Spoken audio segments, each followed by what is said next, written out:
All I saw was her going like this.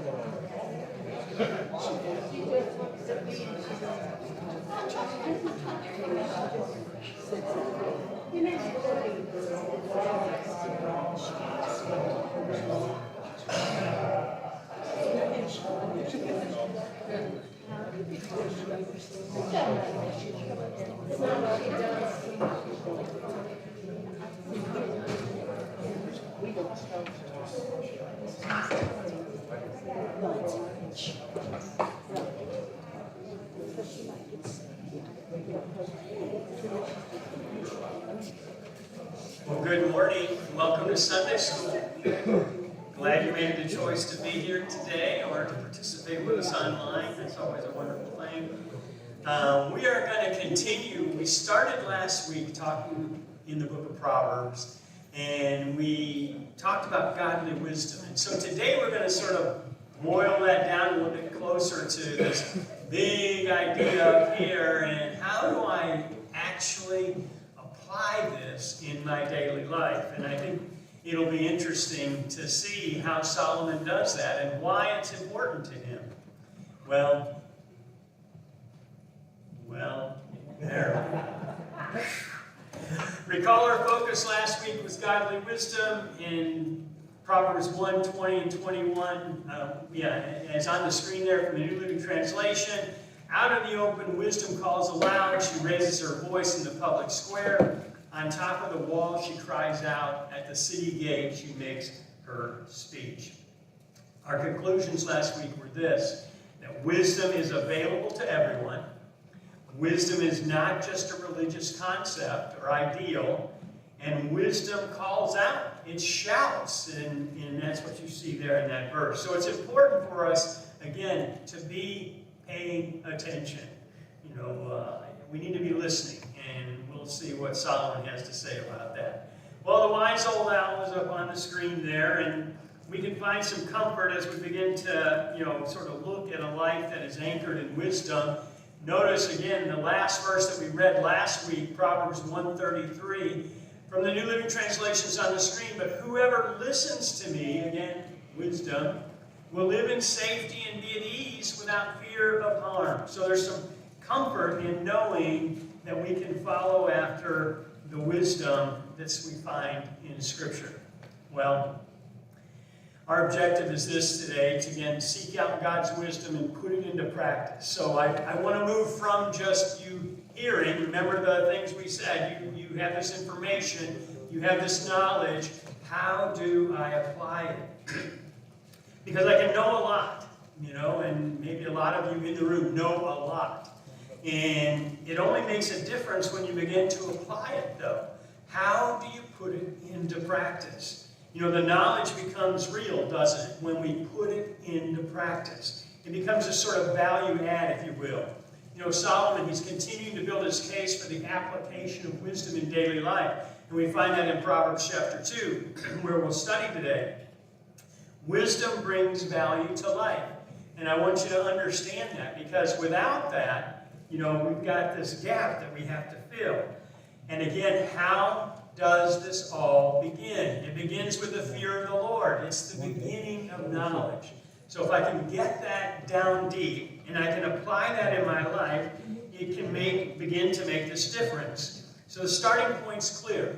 Solomon is clear. He says, listen, if I want my son, he's talking to his son now in chapter 2, I want you to apply this. I want you to work toward this end and recognize it. Again, what will make a difference? 14 times in the book of Proverbs, you'll find this phrase about the fear of the Lord. It's essential to get the basics, sort of the foundation, if you will. And Solomon doesn't sidestep the fact that, wisdom is relationship-based. I have to have this relationship with the Lord. I have to have this fear of the Lord. And so he's talking about building on the basics. So we need to master the basics, and most of you would appreciate that and know that. I can't add if I don't get the foundational principles to that. I can't read unless I get the foundational principles of how to read. So this becomes important. So if I'm going to apply wisdom, I have to get the foundational principles down pat. so that it can make a difference. Well, what is the value of wisdom? Notice what Solomon says. My child, listen to what I say and treasure my commands. You know, Solomon is making the case for the value of wisdom. And he says, treasure what I'm telling you. Again, he's sharing what he has experienced, isn't he? You know, some people we just want to hear from. You know, when maybe there's a preacher that you like to listen to, and maybe there's a teacher that you like to listen to, or maybe there's a speaker that you like to listen to, and you just want to hear from them because of what they have to share. Now, what is treasure? So let's think about that for a moment. It's defined as a quantity of precious metals or gems or other valuable objects. You know, Solomon saw what he was sharing with his son and with us and others.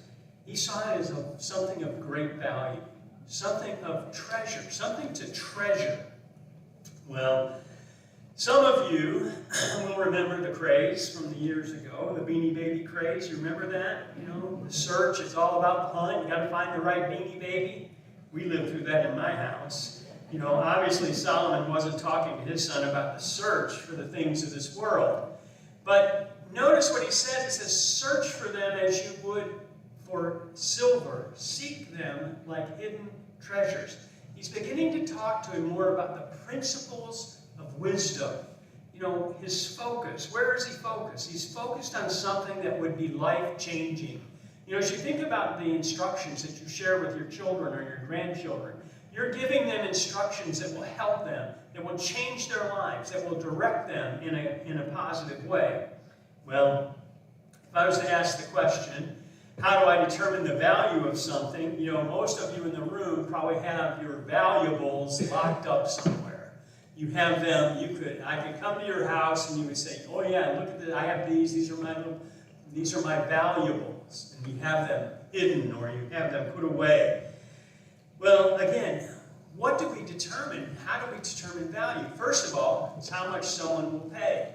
You know, and so again, you can go through the whole idea of buying a car. We talked about that a little bit last week. You know, you've got the low-end vehicle, you got the high-end vehicle. So where is the value equation for you?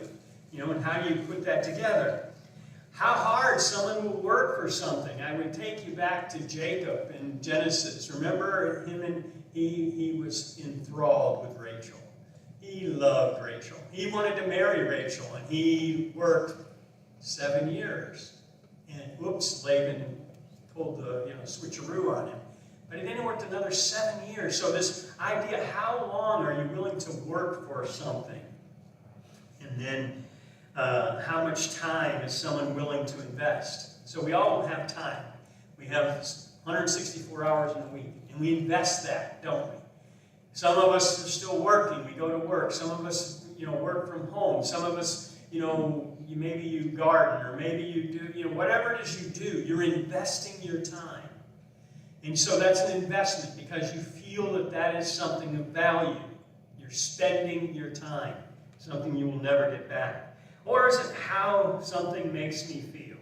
In other words, if this makes me feel good, then I feel that it's of value, and I would continue that process.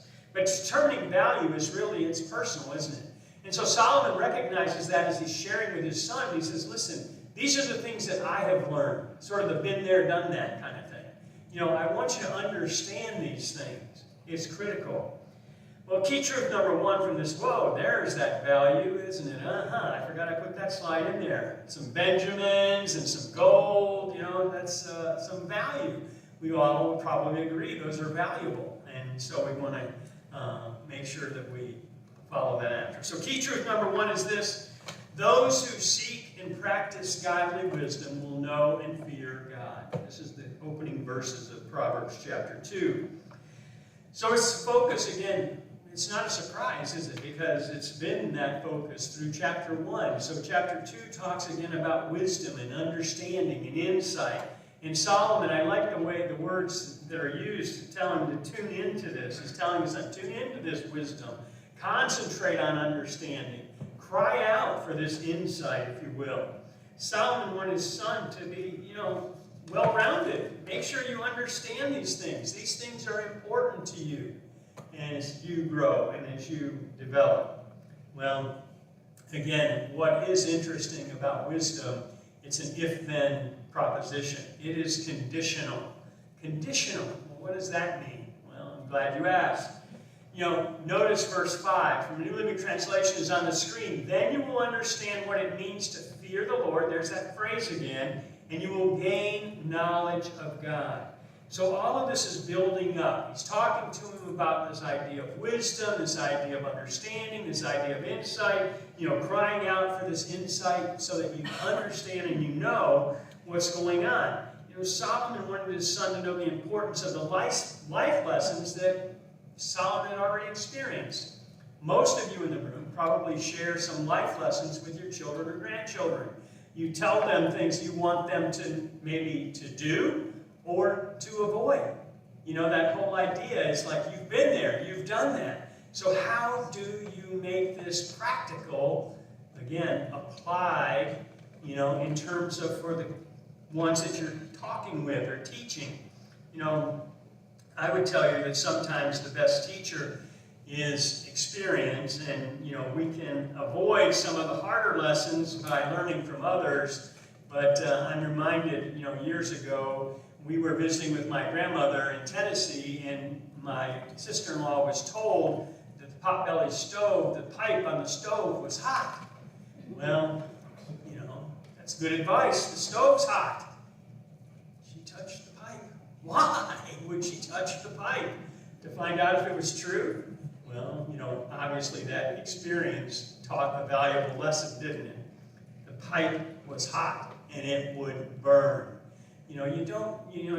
Again, simple lessons like that about a stove being hot, or don't run in the street, look for cars, look both ways when you cross the street, don't talk to strangers. How much advice like that do we hand out?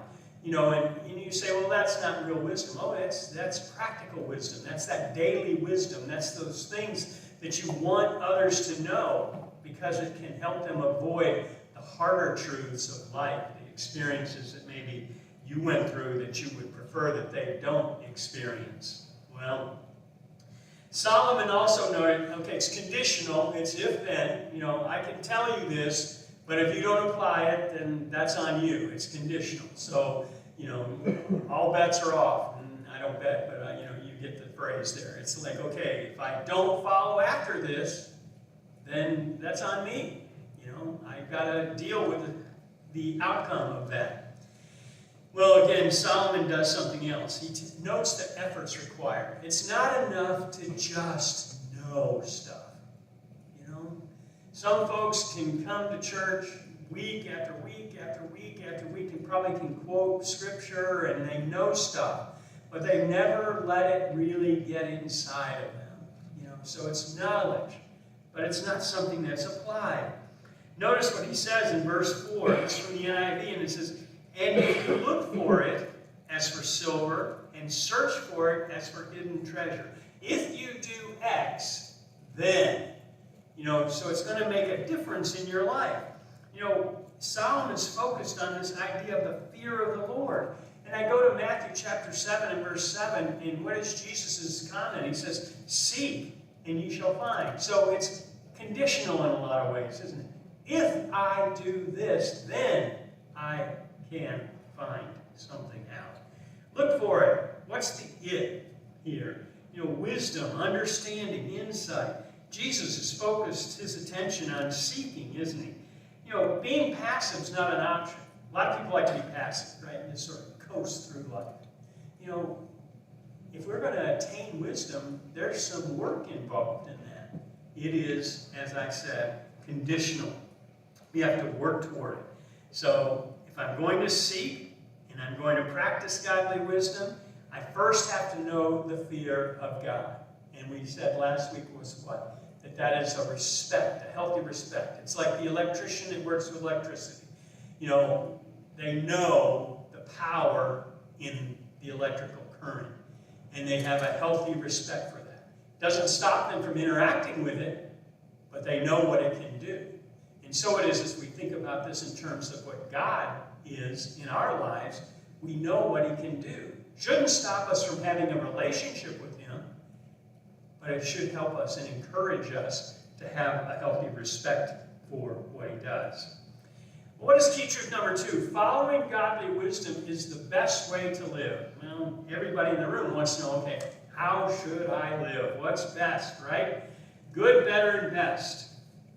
Again, this is relationship-oriented. We can have the best outcome if we create and center our attention on God. Notice this, Proverbs chapter 2, verse 8. For he guards the course of the just and protects the way of his faithful ones. You know, God is in control. We say that, you say that, we sing that, that we need to understand that and again appreciate that and apply that in our lives by pursuing faith, by pursuing wisdom, by pursuing understanding, by pursuing insight. All of these elements are a part of what brings practical application of wisdom into focus. 2 Peter chapter 1 and verse 5 tells me this. It says, and besides this, giving all diligence, or focus, if you will, add to your faith what virtue, and to virtue knowledge, and temperance, and patience, and godliness, and kindness, and charity. So there's a common starting point, and that is this faith that we have. And so there's this common starting point about wisdom. And again, it is about, first of all, taking the data that we have, putting it in some sort of informational format so we can appreciate it and understand it, and then it becomes knowledge for us. And as we apply it, it becomes this wisdom that we talk about. It's essential, isn't it? Well, how do I do that? How does that work? Good, better, best. I'm always going to go for best, right? We don't want to settle. We want to go for what's best. So how do I get there? Well, Solomon was leaving absolutely no doubt about how to integrate godly wisdom into life's journey. So if you had a doubt about it, I would encourage you that Proverbs is 31 chapters, and it's great for months that have 31 days, because you can read a chapter a day and you can get through it. And so it becomes this idea that, okay, I want to learn this wisdom, and then I want to be able to apply it. The focal point needs to be on the Lord. Notice verse 6. For the Lord gives wisdom, from his mouth come knowledge and understanding. So I have to go to the right source. There's a lot of people that have a lot of things that they can share with you. But I need to go to the right source if I'm going to get something that's appropriate for life. Matthew chapter 6, verse 33 says this, seek ye first the kingdom of God and his righteousness, and all these things shall be added unto you. So again, I've got to get the priority in the proper, perspective. I've got to make sure that I'm focused on Christ and what he can do. It makes a difference, doesn't it? Solomon is saying, listen, I don't want you to miss this. I don't want you to miss this. There's this wisdom and there's knowledge and insight. Cry out for this insight. Get more than just, this is what I know. How do I apply this in my life? Well, again, he goes further and he says he holds success. Everybody in the room wants to be successful, right? You want to be successful at things. He holds success in store for the upright. He is a shield to those whose walk is blameless. Proverbs 2:7. If you prefer the King James, it says, he layeth up sound wisdom for the righteous. He's a buckler to them that walk uprightly. What's he trying to say here? What's he telling us? Where does wisdom come from? It comes from God. He holds success in the store of his hand for the upright. So Solomon is providing more detail on the why. Why is this important? Why is this important? Because if I do it, God is going to be there with me and guide my steps. And I'll avoid some of the pitfalls of bad advice. Well, if I follow after God, success and protection is what's told to me here. It's available for me if it's something that I pursue. Remember, this is all conditional I don't want you to think it just automatically comes by osmosis. I sit passively in the church and it just sort of, creeps through and gets to me. It's conditional. It's an if-then. I have to pursue this. God has the ability to store this up for me. And so I need to be focused on Him. It makes a difference. Well, again, so the best way to live. How is the best way to live? What's the best way to live? Following after God and His precepts. Being attentive, listening, letting Him guide us in our steps. Well, godly wisdom keeps me on the right path. And this is where the advice, what advice would you give to a new Christian about seeking God's wisdom? And all of us would say, well, first of all, you got to read. Second of all, you got to pray. You should do this. You should do that. You have all this advice to share. Well, again, a lot of people like to give you their 2 cents. Solomon is saying, listen, where does this all begin? It begins with a fear of the Lord. If I get that in the right place, then wisdom can follow. That's important. And so Solomon develops this set of principles using sort of compare and contrast illustrations. So these set of verses here through the end of the chapter really begin to talk to us about these comparisons, these word pictures, something that someone would know about and be able to associate with. Jesus used parables. Why did He use parables? Because His audience could associate with them. Why does the pastor, when he preaches, use analogies? Because we can associate with them. So we see that, and that helps us to apply the principles that are being shared. Well, notice where Solomon goes in verses 10 and 11. He says, when wisdom enters your heart, and knowledge is pleasant to your soul, discretion will preserve you, understanding will keep you. So again, this process. So it's when this happens, this is what the result will be. You'll begin to see this. Life will be different. If my life pursuits are, sort of marked by this importance of my relationship with God, the next sentence, the fear of the Lord, it's going to make my pathway maybe a little smoother. I'm not saying you won't have hiccups along the way, but I'm saying you'll have the insights that Solomon is talking about here, that it makes a difference in your life. Well, we did talk last week a little bit about this, and everybody in the room agrees with this, I think. Our choices matter. The choices you make matter. As you look back on your life, there were some choices that were good, maybe some that were not so good. Some you wouldn't do again, and others you would say, man, I'll repeat that over and over again. Well, I go to Joshua chapter 24, verse 15, again to get this idea of choices. Joshua says this, if it seems evil unto you to serve the Lord, interesting beginning there, right? Because Solomon has been talking about the fear of the Lord is really the beginning of wisdom. Joshua says, choose you this day whom you will serve, but, whether the gods of your fathers who served on the other side of Jordan. But he says, for him, in his house, they were going to serve the Lord. So again, this idea of where does wisdom begin? It begins in this healthy appreciation and respect for the Lord. Well, let's talk a little bit about these comparisons. So Proverbs chapter 2, verses 9 through 11, this is what happens with godly wisdom. So if you wanted to know what happens if I apply godly wisdom into my life, well, I'll see righteousness, I'll see justice or judgment, I'll see equity, I'll see good, I'll see discretion, I'll see understanding. Remember the last verse that we read from Proverbs talked about this. When I get this in the right perspective, discretion will follow. So again, those are the things that happen when I apply or I have godly wisdom as a part of my daily life. Well, obviously Solomon didn't just want to give the good side of the equation.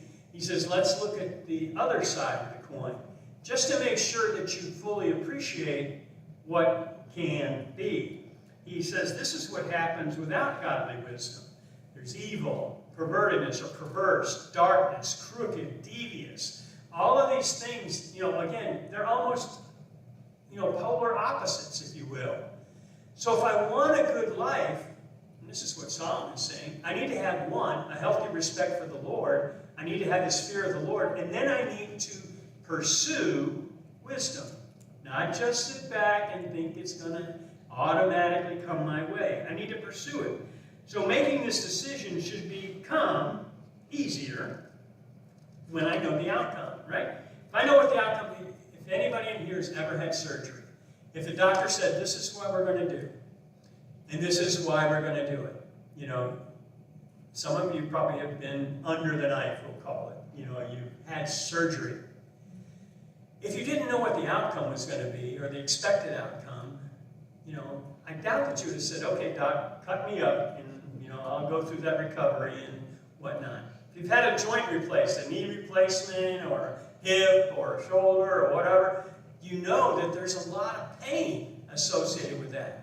But you know the outcome, or the expected outcome. So you go through it. So it is, you know, as I look at this, and I look at this list, and I say, wow, Solomon, you know, these are some good things. I know the outcome of pursuing wisdom. There are good things that happen.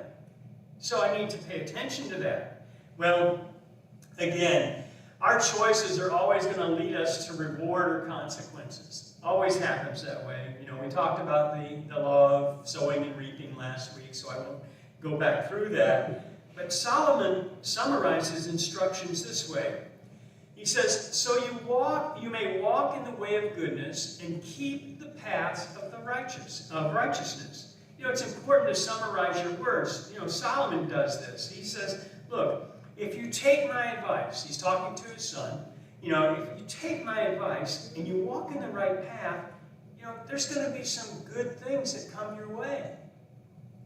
That's sort of important to know, because most of us know that all teenagers and young adults, they think they have life figured out. So stay out of their way. Let them figure it out, you know.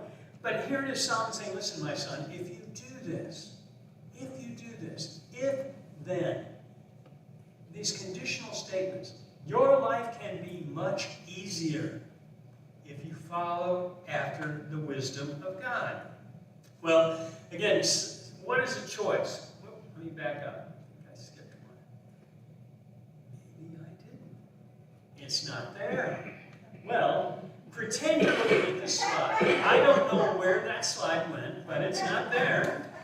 You know, Solomon's advice is based on this series of observations, and he makes a conclusion, and conclusions are important. You know, that's why at the end of any kind of sermon or speech or whatnot, in conclusion, or to wrap things up, this is where we are. It says in Proverbs chapter 2, verses 21 and 22, it says this, for the upright will dwell in the land, and the blameless will remain in it. This is from the New King James. But the wicked will be cut off from the earth, and the unfaithful will be uprooted from it. So what's he saying?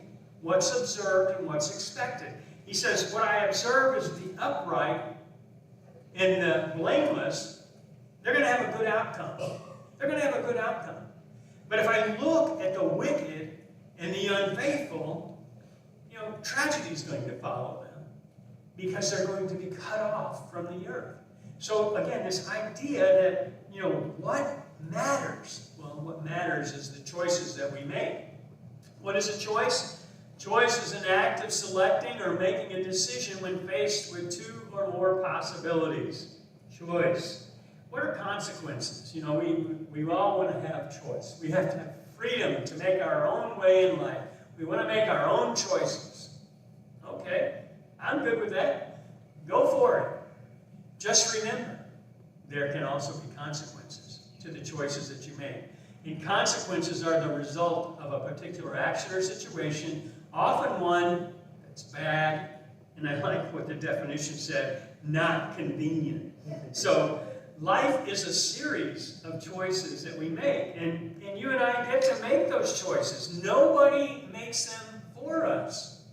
You know, I don't know about you, but I know when my kids were growing up, there are some things that I would have so loved to have been able to make the choice for them, to help them avoid some of the pain points that came their way. But I couldn't do it. I couldn't do it. They had to make the choice. And so it is, and you sit back, like Solomon maybe, and you're saying, oh, if you'll just do this, there'll be a more positive outcome.